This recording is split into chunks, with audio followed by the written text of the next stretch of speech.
guys, Tomboy61, and today we've set out on a mission. I think the large majority of players have made the decision that Belfast 43 is not really worth it. I am one of them, but I decided to try something different. I decided to put one of my highest ranked commanders in her, a legendary 16-4 build. This one, though, of Tyrwit. Now, if you don't know what Tyrwit is, he is a destroyer commander for the British, and he has a unique skill called Smogathon. What Smogathon does is, well, it cuts your smokescreen duration by 50%, gives you 2 extra charges, and significantly reduces the reload. What that means is you can keep yourself in near constant smoke, or constantly in smoke in the case of Belfast.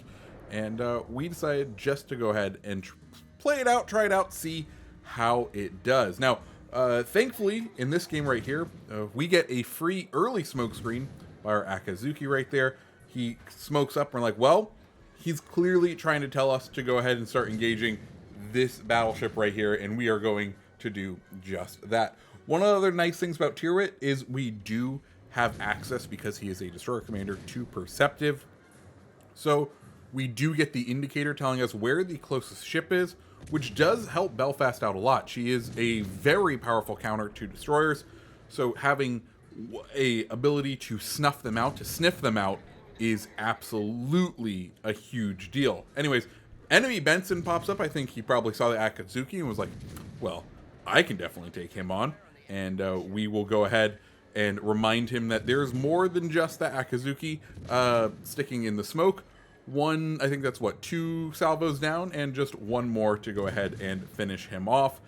And Benson is no more. Then we're going to go ahead and continue concentrating on Carasholo right here. He's nearly down. We've done a decent amount of damage so far, not a huge amount, and I think that's one of the bigger problems with Belfast, is she is a ship of utility, and sometimes you just don't get to use that utility. Anyways, Carasholo is now finished off, and we have an enemy Cleveland. And you know what? I'm like, there's an enemy cruiser that doesn't have torpedoes. We are going to go ahead and attempt to torpedo this guy. So we're going to kind of try to keep an eye on him, see which way he's going around this island, and then try to head him off and use our torpedoes on him. Also, get ready to fire our main guns at him, because, well, it should be a good time all around. As you can see, our smoke screen that we laid right there, we still have 8 seconds left, and our new smoke screen is already ready to go. So that gives you an idea of just how much time you have in between the smoke screens. It is a very fun way to play this ship. It's pretty much like carrying your own cover with you, and you will need your own cover because, as we've talked about earlier, this ship doesn't exactly have the greatest defenses. Anyways, we start to push into the Cleveland. He goes ahead, shows us broadside, and we will go ahead and take a couple thousand hit points off him. We can see we're not quite at the ability to shoot him with our torpedoes. We go ahead and lay them down, but he is making that full turn. But he's going to give us what is the very flat butt of the Cleveland to shoot at. So 1 salvo down, get a couple of pens there, get the Citadel, and now he's left with just a little bit of health. And, well, flat butt means we can pen it, and we are all taken care of there. We've cleared the side, and now it's time to sail to the other side of the map, and it is going to be a very slow sail just because of the speed of Belfast. It is not exactly the greatest speed demon out there. So while we do that, I'll go ahead and talk about the rest of the build on Tyrwit. We are running Belfast just to help with the ability to be spotted inside of the smoke, and we are running Mikasa, and this gives us a nice ability. Mikasa paired with Look at Me Now gives us enough of a default concealment to nearly be a stealth radar ship. So default concealment on the vessel, as in our build, is 9.1 kilometers. Our radar is 9 kilometers. So if we aren't firing our gun and we get spotted, we know that there is an enemy ship within 9 kilometers. And usually that's a destroyer because, well, not many other cruisers can get down to this level of concealment, which is a nice bonus. It is a nice perk of the ship and kind of lends itself to that destroyer hunting role. Now, how much do you need that destroyer hunting role at tier 7? I don't really know, especially when you are in such a fragile ship, because if you are destroyer hunting, say how we are right now, look how open and exposed we are. It is not like we really have anywhere to go. Thankfully, we do have the smoke to kind of conceal us. So if we do realize it's starting to get a little hot, and by that I mean the second any sort of shell start flying towards us, we can go ahead and hide in our shell, and by that I mean puff out the smoke, and we can take care of ourselves. But it is a risky kind of maneuver for Belfast to be out in such open water. We're kind of beelining towards a set of islands so that we can try to take cover, but we do end up getting spotted, and we're like, okay, we haven't fired in a minute. We can see the radar indicator is telling us whatever ship it was makes a turn. We're like, okay, fairly confident then he's in front of that island. We'll go ahead, pop our sonar, and it is a Friesland, which is nice for us because we don't have to worry about torpedoes coming our way. Instead, we can just concentrate on engaging and getting those rear guns around. Of course, we do have to wait on those guns to traverse. One of the other downsides to Belfast is just how slow these turrets do traverse. But I feel like it's not worth trying to go in and trying to get better turret traverse.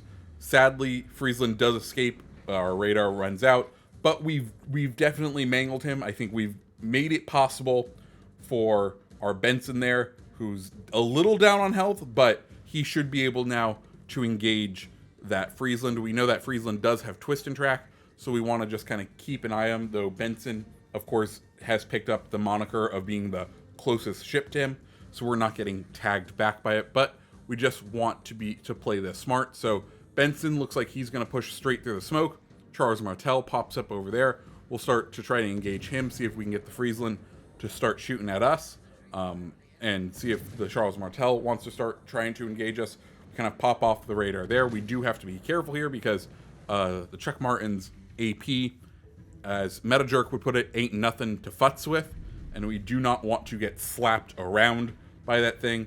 But because of that Friesland smoke, we do have the opportunity to kind of conceal there. Iowa looking a little worse for wear out in the distance. We're just going to kind of go around the right-hand side of this island to see what we can hit. We go ahead, load HE, because we don't know if we're going to be engaging anything. And of course, as we go around this island, unfortunately, the Friesland does pop up. We're like, okay, well, there's Benson and Friesland have a decent amount of, they have about the same amount of HP. Sadly, it doesn't look like Friesland, or it doesn't look like Benson took too much off of the Friesland, unfortunately, and Friesland is now just one salvo away from death.